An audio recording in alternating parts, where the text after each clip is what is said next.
ছায়াশূন্য পরিবেশ, ছায়া ছায়া ভাব। দেখতে দেখতে বোনারপাড়া জংশন আউট, এরপরে মহিমাগঞ্জ, তারপরে সোনাতলা বা বগুড়া, মানে 3টা স্টপেজ। আর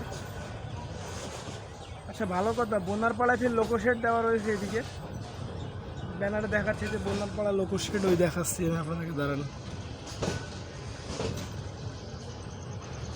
ওই যে বোনারপাড়া লোকোশেড, মানে এদিকে লোকো থাকতো নাকি, লোকো তো কোনো খোঁজ খবরই পাইলাম না, কিন্তু জায়গাটা ফাঁকা।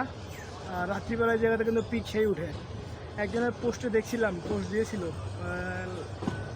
রংপুর এক্সপ্রেস নিয়ে পোস্ট করছিল, ছবি ছিল আমার কাছে, মানে হেভি ছবি ছিল।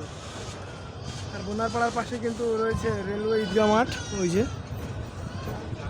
তাছাড়া এমনি প্লেসটা অস্থির, জংশন হিসাবে বড় রয়েছে মিটার গেজের মধ্যে, এদিকে একটা, ওদিকে একটা, ওদিকে একটা, ওদিকে একটা, ওদিকে একটা, মানে সব দিকেই।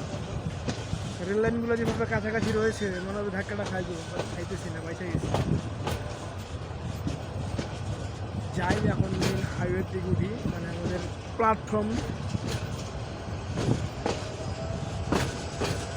একটা কথা কিন্তু মানতেই হবে, ধুলাবালি খায় খায় খায় খায় কিন্তু শেষ, ধুলাবালি ছাড়া কিছুই নয়।